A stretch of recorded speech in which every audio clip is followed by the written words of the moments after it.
യാത്രകൾക്ക് ഭംഗി കൂടുന്നത് തിരിച്ചെത്തുവാൻ ഒരിടവും കാത്തിരിക്കുവാൻ ആളുകളും ഉള്ളപ്പോഴാണെന്ന് കേട്ടിട്ടുണ്ട്. അത് കുറച്ച് വലിയ യാത്രയാകുമ്പോൾ ആ ഭംഗി നല്ലവണ്ണം കൂടുകയും ചെയ്യും. വീട് വിട്ടിറങ്ങിയിട്ട് 2 മാസമായി. കാസയിൽ നിന്ന് നമുക്കിനി തിരിച്ച് നാട്ടിലേക്ക് എത്തണം. നമ്മൾ വന്ന വഴി തന്നെ തിരിച്ച് ഷിംലയും ഡൽഹിയും ഒക്കെ എത്തണം. ഡൽഹിയിലെത്തിയിട്ട് നാട്ടിലേക്ക് ബൈക്ക് പാർസലും ചെയ്യണം. എന്നിട്ട് നാട് പിടിക്കണം. വീട്ടുകാർക്ക് ഒരു സർപ്രൈസ് ഒക്കെ കൊടുക്കണം. അങ്ങനെ ഇങ്ങനെയൊക്കെയുള്ള ഒരു മടക്ക യാത്രയാണ് ഇന്നത്തെ എപ്പിസോഡിൽ. അപ്പോൾ ഇറ്റ്സ് മീ ഷബിൻ ഷംസുദ്ദീൻ. എൻ്റെ എല്ലാ കുടുംബക്കാർക്കും ജോണിക്ക ഷാദി എന്ന സീരീസിന്റെ മടക്ക യാത്രയിലേക്ക് സ്വാഗതം. കാസയിലെ കാഴ്ചകളൊക്കെ കണ്ടിട്ട് ലഗ്ദോർ ബായിയോട് ഒരു ഹായും പറഞ്ഞിട്ട് നമ്മളവിടുന്ന് പിരിഞ്ഞു. വരുന്ന വഴിക്ക് ദങ്കർ എത്തി അവിടെ സ്റ്റേ എടുത്തു. പിറ്റേന്ന് രാവിലെ അവിടുന്ന് നേരെ ഓടി സ്പില്ലോ എന്ന സ്ഥലത്തിനടുത്ത് സ്റ്റേ ചെയ്തു. അതിൻ്റെ അടുത്ത ദിവസം രാവിലെ ഒറ്റ സ്ട്രെച്ചിൽ ഷിംല എത്തി. നമ്മൾ അന്ന് സ്റ്റേ ചെയ്ത ആ സെയിം ഹോട്ടലിൽ റൂം എടുത്ത് കിടക്കുകയും ചെയ്തു. നെക്സ്റ്റ് ഡേ രാവിലെ നമ്മൾ നേരെ എത്തിയത് ഡൽഹിയിലേക്കാണ്. അപ്പം നമ്മൾ ഡൽഹിയിൽ നമ്മൾ താമസിച്ചത് ഏതോ ഒരു സ്ഥലത്ത് ഏതോ ഒരു ഹോസ്റ്റലിലാണ്. നമ്മുടെ ഒരു കുടുംബക്കാരനെ നമുക്ക് ഇവിടെ നിന്ന് കിട്ടിയായിരുന്നേ, ശിവപ്രസാദ്. Welcome to Delhi. അദ്ദേഹം ഇവിടെ ആട്ടോ വർക്ക് ചെയ്യുന്നത്. നമുക്കപ്പോൾ ഇവിടുത്തെ ഹോസ്റ്റലും കാര്യങ്ങളൊക്കെ സെറ്റ് ചെയ്തു. ഇന്നും നാളെയൊക്കെ ആയിട്ട് കുറച്ച് വെറൈറ്റി കാഴ്ചകൾ കാണിച്ചു തരാം ഡൽഹിയുടെ. എന്നിട്ട് നമ്മൾ തിരിച്ച് നാട്ടിൽ പോകും അല്ലേ? കാണിച്ചില്ലേ? പിന്നെ ഡൽഹി മൊത്തം ഇവരെ കൊണ്ടുവന്ന് കാണിച്ച് ഇവിടത്തെ സർട്ടിഫിക്കറ്റ് വരെ മേടിച്ച് കൊടുത്തിട്ട് അയക്കത്തുള്ളൂ. അത്രേ ഉള്ളൂ. ബിബിലിന്റെ ഒക്കെ മൊത്തം സന്തോഷം കണ്ടത് ഡൽഹി വന്നപ്പോ ഹാപ്പിയാണ്. ഇന്നലെ ചപ്പാത്തി മുട്ട അതെ അതെ. അയ്യോ, 12 ദിവസത്തിന് ശേഷം ഇന്നലെ കുളിച്ചു. പിന്നെ ആശാൻ കൊണ്ട് ചപ്പാത്തി മുട്ടക്കറി തന്നു. രാത്രിക്ക് എന്നിട്ട് വലിച്ചു വാരി തിന്ന് അല്ലെ ആ പ്ലേറ്റ് കൂടെ തിന്നേണ്ട ഒരു അവസ്ഥയിലായിരുന്നു കാര്യങ്ങൾ. കൊള്ളാം. അപ്പോൾ ഏതായാലും ഡൽഹി ഒന്ന് ഓടിച്ചു വന്നത് കാണാം. നമുക്ക് വണ്ടി കൊറിയർ ചെയ്യണം. അപ്പോൾ ആശാൻ ഒരു സെറ്റപ്പ് ഇവിടെ പരിചയപ്പെടുത്തി തന്നിട്ടുണ്ട്. നമുക്ക് അവിടെ പോയിട്ട് ഇതെല്ലാം കൂടെ കൊറിയർ ചെയ്യണം. എന്നിട്ട് 16-ാം തീയതി തിരിച്ച് നാട്ടിൽ പോകണം. അതാണ് പ്ലാന്. ഇതെന്തോടെ വണ്ടി ഒരു ഓട്ടോറിക്ഷയുടെ സൗണ്ടൊക്കെ ആയല്ലോ.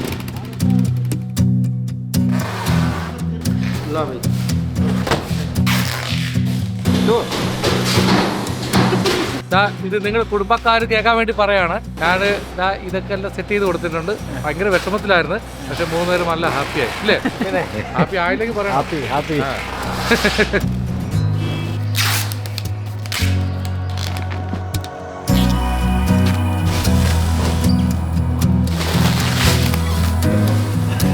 അത് മേടിച്ചിട്ടേ പോകത്തുള്ളൂ.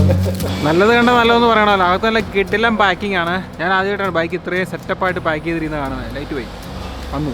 ആദ്യമേ മറ്റേ ബബിൾസൊക്കെ വെച്ചിട്ട് അതിൻ്റെ മുകളിൽ തെർമോക്കോളും മറ്റേ കാർബോർഡ് വെച്ചു. അതിൻ്റെ മുകളിൽ പിന്നെ ഫുള്ള് ലാമിനേറ്റ് ചെയ്യുക. എല്ലാം പരിപാടിയാണ്.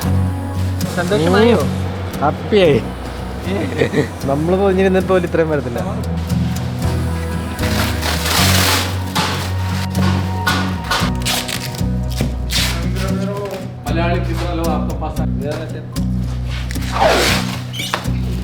നമ്മുടെ വണ്ടി കംപ്ലീറ്റ് പാക്ക് ചെയ്തു കേട്ടോ. 3 പാക്ക് ചെയ്തു. ലഗേജസ് ഒക്കെ സെപ്പറേറ്റ് പാക്ക് ചെയ്തു. കിടലായിട്ട് പാക്ക് ചെയ്തു തന്നു. സൂപ്പർ ടെക് കാർഗോ പാക്കേഴ്സ് എന്നാണ് അവരുടെ ഈ പാക്കിംഗ് യൂണിറ്റിന്റെ ഒരു അടിപൊളിയാണ് കേട്ടോ. ഇതാണ് ഇദ്ദേഹമാണ് ഇതിന്റെ ഓണർ കേട്ടോ. ഈ മറ്റേ സൂപ്പർ ടെക് കാർഗോ. അച്ഛാ താങ്ക് യു. ഇപ്പൊ പറഞ്ഞതെന്നു വെച്ചാല് നമ്മളെ കേരളത്തിൽ നിന്ന് ഇവിടം വരെ ഒരു കുഴപ്പമില്ലാതെ കൊണ്ടുവന്ന് ഹിമാലയമൊക്കെ കാണിച്ചു തന്ന് നമ്മുടെ ആഗ്രഹങ്ങളൊക്കെ നിറവേറ്റിയിട്ട് പാക്ക് ചെയ്ത് ഇങ്ങനെ വെച്ചപ്പോൾ കാണുമ്പോൾ എന്തോ ഒരു ബുദ്ധിമുട്ട്. നമ്മളിപ്പോൾ മനുഷ്യന്മാരോട് മാത്രമല്ലോ, നമ്മളെ പൊന്നുപോലെ നോക്കിയാൽ വണ്ടിയോട് യാത്ര പറയണ്ടേ. അതൊക്കെ ഒരു സീൻ പരിപാടിയാണ്. അപ്പോൾ ഏതായാലും അത് കഴിഞ്ഞു. ഇനിയിപ്പോൾ ഒരു 10 ദിവസം എടുക്കുമെന്ന് പറഞ്ഞേ. അപ്പോൾ വേണമെങ്കിൽ ഞാൻ ഇവരുടെ ഡീറ്റെയിൽസ് ഡിസ്ക്രിപ്ഷനിൽ കൊടുത്തേക്കാം കേട്ടോ. നമ്മൾ വണ്ടിയൊക്കെ കൊറിയർ ചെയ്തിട്ട് എല്ലാവരും കൂടെ ദില്ലി ഒന്ന് കാണാൻ വേണ്ടി ഇറങ്ങിയൊക്കെയാണ്. ഫുള്ള് പുഹയാണ് ഗൈസ്, ഫുള്ള് പുഹ. അപ്പോൾ നമ്മൾ പട്ടേൽ ചൗക്ക് എന്ന് പറയുന്ന സ്ഥലത്തെത്തി. ഇവിടെയാണ് മറ്റേ LICയും പോസ്റ്റ് ഓഫീസും അങ്ങനെ ഇങ്ങനെ NIA ഒക്കെ ഹെഡ് ക്വാർട്ടേഴ്സൊക്കെ ഇവിടെയാണെന്ന് പറഞ്ഞത് അദ്ദേഹം, നമ്മുടെ ശിവൻ ബായ്. അപ്പോൾ പുള്ളി നമ്മളെ സെൻട്രൽ സെക്രട്ടറിയായിട്ട് കാണിച്ചു തരാമെന്ന് പറഞ്ഞ് കൊണ്ടുപോവുകയാണ്. പിന്നെ നമ്മുടെ വണ്ടിയൊക്കെ ഫുള്ള് പാക്ക് ചെയ്ത് കൊറിയർ അയച്ചു കേട്ടോ. ഹരേ രാം ഹരേ കൃഷ്ണ എന്ന് പറഞ്ഞിട്ടുള്ളൊരു ഏജൻസിയാണ്. 8000 രൂപയ്ക്ക് പരിപാടി കഴിഞ്ഞു. ഫുള്ള് ലഗേജ് നമ്മൾ 500 രൂപ അവർക്ക് മറ്റേ കൈമടക്കം കൊടുത്തു. അപ്പം മൊത്തത്തിൽ 24,500 രൂപയ്ക്ക് നമുക്ക് നമ്മുടെ പരിപാടി കഴിഞ്ഞു. കേരളത്തിൽ വണ്ടി എത്തും, പൂരാ ലഗേജ് ഉൾപ്പെടെ ഫുള്ള്. കാശില്ലാത്തവർ ഇവിടെ വന്നാൽ മതി. ഇവിടെ എന്താ, ഇവിടെ എല്ലാം കിട്ടും. റിസർവ് ബാങ്ക് ഒരു അച്ചു മേടിച്ചാലോ? അയത്തെ വാങ്ങിക്കാം. പാർലമെന്റ് അയത്തെ എന്താ കാണാൻ നമ്മുടെ പാർലമെന്റ് അതാകാണോ പാർലമെന്റ്? അറിയത്തില്ലേ? ഒന്നും അറിയില്ല.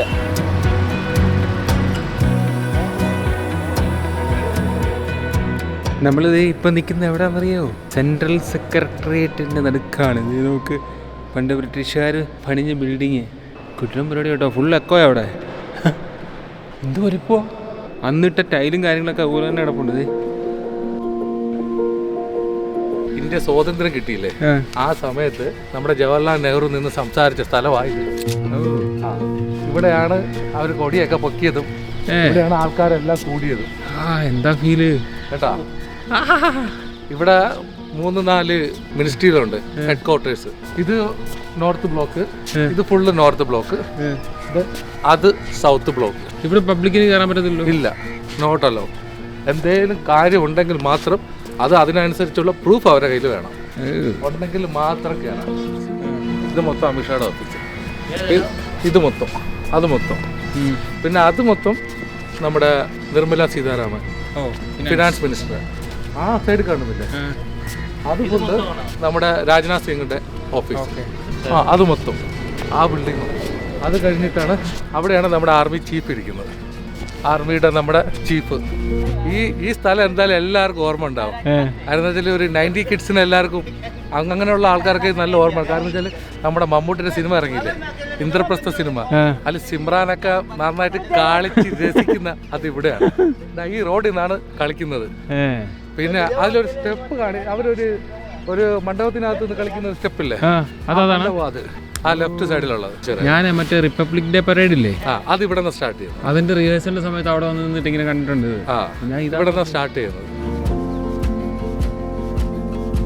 ഇതിന്റെ അകത്ത് നിന്നത് ഇങ്ങനെ ഒരു ക്യാമറയെ നോക്കി സംസാരിക്കാൻ പറ്റുമെന്ന് സ്വപ്നത്തിൽ പോലും വിചാരിച്ചല്ലോ കേട്ടോ. ഞാൻ പണ്ട് റിപ്പബ്ലിക് ഡേ പരേഡ് കാണാൻ വേണ്ടിയിട്ട് അവിടെ വന്ന് നിന്നിട്ട് ഭയങ്കര ആകാംക്ഷയോടെ ഒരു ബാരിക്കേഡിന്റെ അപ്പുറത്ത് നിന്നിട്ട് കണ്ട സ്ഥലമായത്.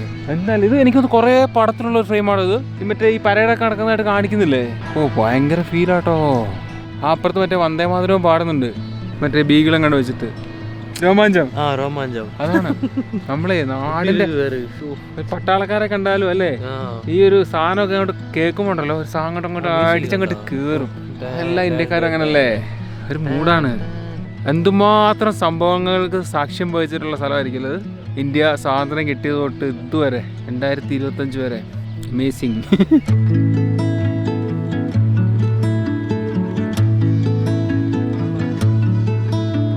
നമ്മളങ്ങനെ ഡൽഹിയിൽ വന്നിറങ്ങി. ഡൽഹിയിലൊക്കെ കുറെ കറങ്ങി കേട്ടോ. സരോജിനി മാർക്കറ്റ്, ചാന്ദിനി ചൗക്ക്, അവിടെ ഇവിടെ ഒക്കെ പോയി കുറെ സാധനമൊക്കെ മേടിച്ചു. നമ്മുടെ ശിവാണ്ണനെ നമ്മൾ വിട്ടുപിരിഞ്ഞ് പോവുകയാണ്. ഞങ്ങൾ 2-3 ദിവസം സഹിച്ചു കേട്ടോ. അപ്പൊ ഇവരൊക്കെ സഹിക്കണ കാര്യം വളരെ ബുദ്ധിമുട്ടാണ്. അപ്പൊ അങ്ങനെ ഞങ്ങളെ ഡൽഹിയിൽ ഞങ്ങളുടെ കൂടെ നിന്ന് എന്തിനും ഏതിനും ഞങ്ങളെ സഹായിച്ച ശിവാണ്ണന് ഞങ്ങളുടെ പേരിലും കുടുംബക്കാരുടെ പേരിലും ഞങ്ങളെ കേരള ഹൗസിൽ കൊണ്ടുപോയി, കേരള റെസ്റ്റോറൻറ്റിൽ കൊണ്ടുപോയി പുട്ടും ബീഫും മേടിച്ചു തന്നു, പൊറോട്ട ബീഫും മേടിച്ചു തന്നു, ചിക്കൻ ബിരിയാണി, ചോറ്, മീൻകറി എല്ലാം മേടിച്ചു കൊടുത്ത്. വീട്ടിൽ കിട്ടാത്ത ഫുഡാണ് ഞാൻ മേടിച്ചു കൊടുത്തത്. നാട്ടിൽ പോയിട്ട് ഇരുന്ന ഓർത്തൊക്കെ ഞങ്ങൾക്ക് ഇവിടെ നിന്ന് കിട്ടി കേട്ടോ. പിന്നെ ഇത് അജിത്തണ്ണനും ഞങ്ങളെ വിട്ട് പോവുകയാണ്. നമ്മൾ ഒഫീഷ്യലി നമ്മൾ ഈ ട്രിപ്പ് ഞങ്ങൾ 3 പേരോടുള്ള ട്രിപ്പ് ഇവിടുന്ന് വൈൻഡപ്പ് ചെയ്യുവാണ്. ഇനിയിപ്പോൾ നാട്ടിലെത്തണം. നാട്ടിലെത്തിയിട്ടുള്ള ബാക്കി കാര്യങ്ങളൊക്കെ അതുകൂടെ കാണിച്ചു തരാം. ഏതായാലും തുടങ്ങിയ നേരത്തെ തന്നെ നമുക്ക് തിരിച്ചെത്തണ്ടേ. അപ്പോൾ അജിത്തണ്ണനോട് യാത്ര പറഞ്ഞ് ഞങ്ങൾ 2 പേരും ഊബർ കയറിയിട്ട് ഹിൻഡൻ എയർപോർട്ടിലോട്ട് പോവാണ്. അപ്പൊ ശരി, ബൈ. അപ്പൊ ശരി, എടാ വീട്ടിൽ പോണേ, വഴിയിലെങ്ങും കിടന്നേക്കല്ലേ കേട്ടോ. Okay bye.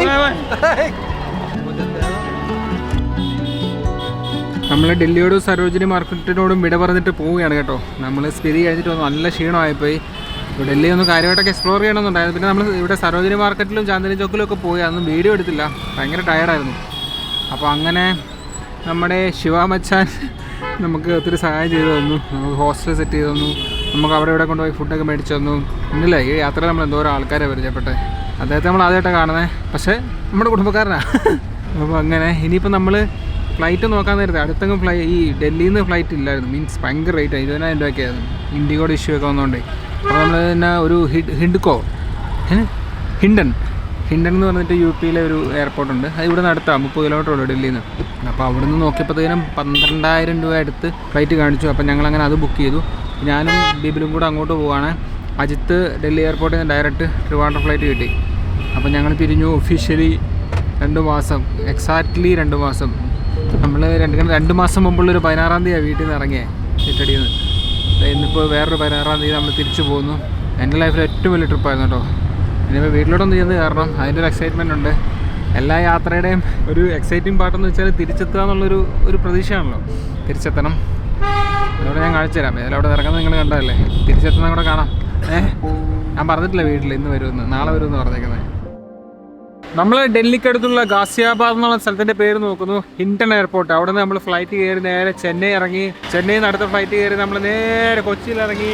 കൊച്ചിയിൽ ബിബിളിൻ്റെ അനിയൻ വിളിക്കാൻ വന്നിട്ടുണ്ടായത്, കലേഷ്. അപ്പം നമ്മളിതേ വണ്ടിയിൽ കയറിയിട്ട് എയർപോർട്ടിൻ്റെ പുറത്തിറങ്ങിയിട്ട് ഇനിയിപ്പോൾ ആദ്യം ചെയ്യാൻ പോകുന്നത് എന്നാ അറിയോ, നല്ല 2 ദോശയും ഒരു ഡബിൾ 1 സൈഡ് മേടിക്കണം. അപ്പോൾ അതിന് വേണ്ടി ഒരു തട്ടുകട തപ്പി നമുക്കൊരു തട്ടുകട കിട്ടിയിട്ടുണ്ട്. പിന്നെ അതാണ് അടുത്ത പരിപാടി. എന്നിട്ട് വീട്ടിൽ ചെന്ന് കയറണം. ഞാൻ ഇന്നാണ് വരുന്നത് വീട്ടിൽ പറഞ്ഞിട്ടില്ല. ഇപ്പം ഞാനൊരു സിനിമയ്ക്ക് പോയിട്ടുണ്ടെന്നും പറഞ്ഞ് കള്ളം പറഞ്ഞിട്ടാണ് ഞാൻ എയർപോർട്ടിൽ നിന്ന് ഇപ്പോൾ പുറത്തോട്ട് ഇറങ്ങിയത്. അപ്പം അവിടെ പോയി ആ ഒരു ഇതൊക്കെ ഒന്ന് കാണണം. അതൊക്കെ രസമല്ലേ, ചെറിയ സർപ്രൈസ് ഒക്കെ കൊടുക്കുന്നതൊക്കെ. അത്രയൊക്കെയാണ് ചെറിയൊരു സെറ്റപ്പ്. തുടക്കത്തിൽ നിന്ന് ഒരു അവസാനം വേണമല്ലോ, അങ്ങനത്തെ ഒരു എപ്പിസോഡാണിത്. ഓക്കെ, ഇതെന്തോടെ തൻ്റെ തലയ്ക്ക് ചുറ്റും പ്രകാശമാണല്ലോ. കലേഷ് ബിബിളിന്റെ അനിയനാണ്. ഇച്ചിരി പൊക്ക കൂടുതലുണ്ടെന്നേ ഉള്ളൂ. അനിയനാ. ഞങ്ങൾ തമ്മിൽ ഒരു വയസ്സ് വ്യത്യാസമുള്ളൂ. ഗൾഫിൽ നിന്നൊക്കെ പോയിട്ട് തിരിച്ച് നാട്ടിൽ വന്നിട്ടേ ഇങ്ങനെ വന്നിട്ടൊരു പരാക്രമമൊക്കെ എല്ലാവരും കാണിക്കുന്നുണ്ടാവും. എനിക്കറിയാം. നാടിനെ ഒരു മണം അടിച്ച് നമ്മുടെ അടുത്ത് തട്ടുകടയിൽ പോയി എന്തെങ്കിലുമൊക്കെ വലിച്ചു വാരി തിന്നാനൊക്കെ ഉള്ളൂ അതിൻ്റെ ഒരു പൂർണ്ണതയിലേക്ക് നമ്മൾ എത്തുള്ളൂ. അപ്പോൾ ആ ഒരു ഫീലാണ്. നമ്മളും കറക്റ്റ് 2 മാസം ആയല്ലോ പോയിട്ട്. അപ്പോൾ അതൊക്കെ മിസ് ചെയ്യുന്നുണ്ടായിരുന്നു. ഞാൻ മിസ്സിംഗ് ഒക്കെ എല്ലാം മൊത്തത്തിൽ അങ്ങ് തീർക്കാൻ പോവാം. തട്ടുദോശ അടിച്ചിട്ട് എത്ര ദിവസമായി? കുറച്ചധികം നാളായി, 60-65 ദിവസമായി. നമ്മൾ ഡൽഹി വന്നപ്പോഴാണ് നമ്മുടെ ശിവാണ്ണം കൊണ്ടുപോയിട്ട് നമുക്ക് കുറച്ച് നല്ല സാധനങ്ങളൊക്കെ തന്നായിരുന്നു. എന്നാലും നാട്ടിൽ വന്നിട്ട് ഒരു തട്ടുദോശയും ഡബിൾ ഓംലേറ്റ് അടിക്കുന്ന ഒരു സുഖം വേറെയാണ്. നമ്മളവിടെ ഇങ്ങനെ ഹിമാചലിൽ ദാൽ ചാവലിനൊക്കെ 180, 190, 200 ഒക്കെ കൊടുത്ത് കഴിച്ചിട്ട് ഇവിടെ ഇത്രയും നമ്മൾ കഴിച്ചിട്ട് 320 രൂപ ആയിട്ടുള്ളൂ. ഇതിൽ ഇനി അങ്ങനത്തെ ചെറിയ ആഗ്രഹങ്ങളും വല്ലതും ഉണ്ടോ? തട്ടുദോശ പോലത്തെ വേറെ ഒന്നും ഇല്ലല്ലോ. ഇനി വീട്ടിൽ പോലെ, വീട്ടിൽ പോയി കെട്ടുകളെ പിള്ളേരെ കണ്ടാ പോരെ.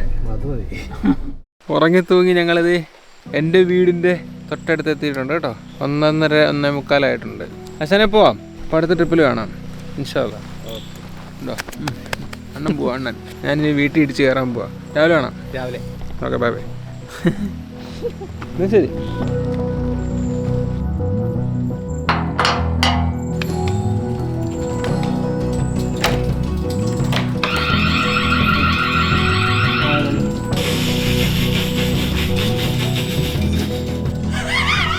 നീ എങ്ങനെ ഗേറ്റ് തുറക്കാതെ അടി കൂടെ കയറുമെന്നോ? ഞാൻ ചോദിച്ചായിരുന്നു അല്ലേ? ചോദിച്ചായിരുന്നു. നമ്മളങ്ങനെ 2 ആഴ്ചയ്ക്ക് ശേഷം നമ്മുടെ റോയൽ എൻഫീൽഡ് ഹിമാലയൻ കൈപ്പറ്റാൻ വേണ്ടി ഫോർട്ട് കൊച്ചിയിൽ എത്തിയേക്കുവാണ്. ഫോർട്ട് കൊച്ചിയിൽ തോപ്പുംപടിക്ക് അടുത്തുള്ള ഏതോ ഒരു സ്ഥലത്താണ് ഒരു ഷെറിൽസ് ഡിസ്ട്രിബ്യൂട്ടേഴ്സ് ആൻഡ് ഏജൻസ് അവിടെ എത്തിക്കുന്നത്. ഏകദേശം 2 ആഴ്ച എടുത്തു. നമ്മുടെ വണ്ടി വരുന്ന വഴിക്ക് ഹൈദരാബാദിൽ വെച്ചിട്ട് എന്തോ പണി കിട്ടിയിട്ടുണ്ട് കൊണ്ടുവന്ന ലോറിക്ക്. അതുകൊണ്ട് ഒരു 3-4 ദിവസം ഡിലേ ആയി. അല്ലെങ്കിൽ ഒരു 10 ദിവസം കൊണ്ട് കിട്ടണ്ടായിരുന്നു. അപ്പം ഞാനും ബിബിളണ്ണനും ഇവിടെ വന്നിട്ടുണ്ട്. കൂട്ടത്തിൽ നമ്മുടെ ഓറഞ്ച് കോക്കുണ്ട്. ഓറഞ്ച് കോക്ക് അവനെ കുറേ നാളൊരു ശേഷം കാണും കേട്ടോ. ആശാൻ ഓസ്ട്രേലിയയിലൊക്കെ പോയി ഇവിടുത്തെ കണ്ടന്റ് ജീവിതമൊക്കെ അല്ലടാ, അത് എല്ലാം കഴിഞ്ഞു. തിരിച്ചു വരും, പക്ഷേ അങ്ങനെ പോകാൻ പറ്റുമോ? അപ്പം നമ്മൾ വണ്ടി കൈപ്പറ്റാൻ വേണ്ടി പോവാണ്. ഏതാ കോലത്തിലൊന്നും അറിയത്തില്ല. അണ്ണാ മേ അന്തർ ചെറിയ പണിയുണ്ടല്ലോ. അതിൻ്റെ പണിയുണ്ട്. ഇത് മറ്റേ അതാ ഞാൻ ഇടിച്ചതാണോ? ഞാൻ ഇടയ്ക്കിടയ്ക്ക് നിങ്ങളുടെ വണ്ടിക്കിട്ട് തട്ടിയായിരുന്നു. എൻ്റെ വണ്ടി എൻ്റെ കണ്ടിരിക്കുന്നു. ഓ എൻ്റെ മോനെ, എത്ര ദിവസമായിട്ട് എന്നെ കണ്ടിട്ട്. ഇല്ല, വലിയ കുഴപ്പമില്ല. അയച്ചു നോക്കാം അല്ലേ? ഒന്ന് വിളിച്ചവനെ. അപ്പോൾ വണ്ടി നമ്മൾ കണ്ടു. പൊട്ടിക്കണതിന് മുമ്പ് ആളെ കാണണം. പ്രഥമ ദൃശ്യ വലിയ കുഴപ്പമൊന്നുമില്ല. ഓക്കെ ആട്ടോ. നമ്മുടെ വണ്ടി ഇരിക്കുന്നുണ്ടോ? 6500 കിലോമീറ്റർ കേരളത്തിൽ നിന്ന് സ്ഥിതി വരെ കൊണ്ടുപോയ സാധനം ഇരിക്കുന്നത്. കുറച്ച് ദിവസം കാണാതിരുന്നപ്പോൾ ഒരു ബുദ്ധിമുട്ടൊക്കെ ഉണ്ടായിരുന്നു. വീണ്ടും കണ്ടു മുട്ടിയിരിക്കണം. നമുക്കൊന്ന് അൺബോക്സ് ചെയ്യാം. കത്തിയൊക്കെ ആട്ടോ ഞാൻ വന്നേക്കുന്നത്. കുഴപ്പമൊന്നും ഉണ്ടാവില്ലേ?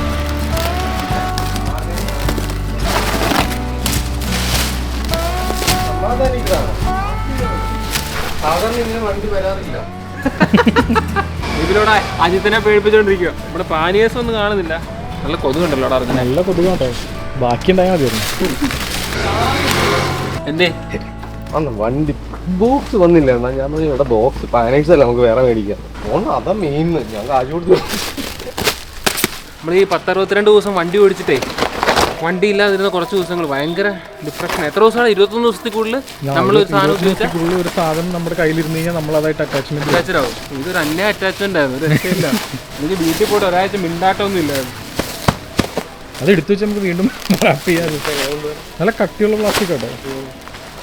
ഹലോ, നമ്മുടെ ശിവാണ്ണന്റെ കെയർ ഓഫിലുള്ള ശിവാണ്ണനോട് താങ്ക്സ് പറയുന്നു കേട്ടോ. കുഴപ്പമൊന്നുമില്ലല്ലോ. ഏയ് കുട്ടപ്പനയുണ്ട്, അതേ ലുക്ക് തന്നെ ഉണ്ട്. അവിടെ നിന്ന് വന്ന അതേ ലുക്ക്. കഴിയാൻ പാടില്ല കേട്ടോ കുറച്ച് ദിവസം. ഇതിലെ മണ്ണൊക്കെ അതുപോലെ തന്നെ ഇരിപ്പുണ്ട്. -20 നമ്മൾ തേച്ച് പിടിപ്പിച്ച മണ്ണൊക്കെ അത് കത്തി പിടിക്കുക. കോൾ സ്റ്റാർട്ടാണ്. എത്ര ദിവസം കഴിഞ്ഞിട്ടാ? 14-15 ദിവസം. സ്റ്റാർട്ടാവോ? നിങ്ങളുടെ സമ്മതത്തോടെ ഞാനിത് ഓണാക്കട്ടെ.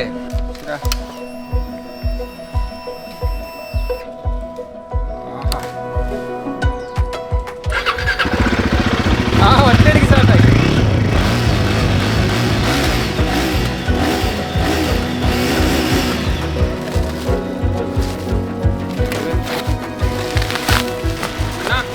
എന്താണ് ഭയങ്കര ഗൗരവം? പൊട്ടിച്ച് നോക്കട്ടെ, ഇതിനകത്ത് എന്താണ് അവസ്ഥ എന്നുള്ളത് അറിയട്ടെ. തൻ്റെ പൊട്ടിച്ച് നോക്കിയിട്ട് ഒരു കുഴപ്പമില്ലായിരുന്നു. താൻ നശിപ്പിച്ച് വെച്ച വണ്ടിക്ക് പാക്ക് ചെയ്ത് കഴിയുമ്പോൾ മാറ്റമൊന്നും ഉണ്ടാകില്ല, അങ്ങനെ തന്നെ ഇരിക്കുള്ളൂ. അമ്മാതിരി മറിച്ചിട്ടല്ലായിരുന്നു. ആ അത് ശരിയാണ്. ഇതിലേ കംപ്ലീറ്റ് മണ്ണ് ടെസ്റ്റ് ചെയ്ത വണ്ടിയായിരുന്നു. ചുമ്മാ മറ്റേ ജോമോളായിരുന്നു, ജോമോള് അടിക്കടിക്ക് അടിച്ച് തലയും കുത്തി വീഴുന്നുണ്ടായിരുന്നു. വീട് ചുമ്മാ നിന്നൊക്കെ മറിഞ്ഞങ്ങ് വീഴുവോ.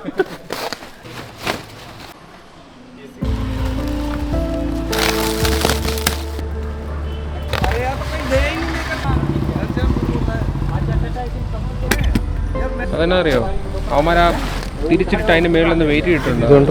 ഇതുണ്ടോ?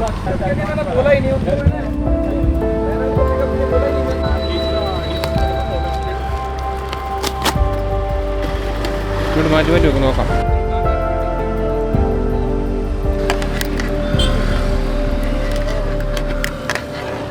പോയാ? ഇത് ഓപ്പൺ ആവുന്നുണ്ടോ? 2 ടോപ്പ് ബോക്സിന് നല്ല പണി കിട്ടിയിട്ടുണ്ട്.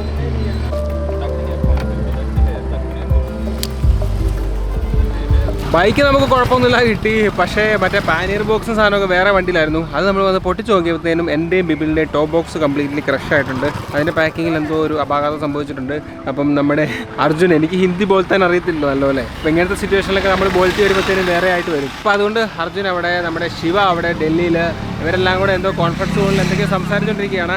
ടോപ്പ് ബോക്സ് യൂസ് ചെയ്യാൻ പറ്റില്ലാത്ത രീതിയിൽ ബെൻഡായി, ബിബിളിൻ്റെ താഴത്തെ ക്ലാമ്പ് കംപ്ലീറ്റ്ലി പൊട്ടിപ്പോയി. അപ്പോൾ അതാണ് അതിൻ്റെ റിയാലിറ്റി. ബൈക്ക് കുഴപ്പമൊന്നുമില്ല, നല്ല കിടിലം പാക്കിംഗ് ആയിരുന്നു. ഒരു ബെൻഡ് പോലും ഇല്ല, സ്ക്രാച്ച് പോലും ഇല്ല കിട്ടിയിട്ടുണ്ട്. പക്ഷെ ഇതിനതാ സംഭവിച്ചു പോയത്.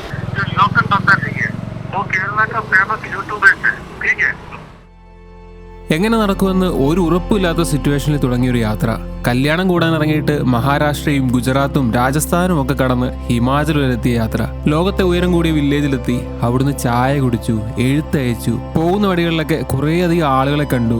നല്ലതും ചീത്തയായ കുറേയധികം അനുഭവങ്ങൾ കിട്ടി. അങ്ങനെ ഇങ്ങനെയൊക്കെ ആയിട്ട് സംഭവബഹുലമായ മനസ്സ് നിറച്ച ഒരു യാത്ര. അടുത്തൊരു വലിയ യാത്രയ്ക്കായിട്ടുള്ള ഒരു കുന്നു മോട്ടിവേഷനുമായിട്ട് it's me Shabin Shamsuddin signing of.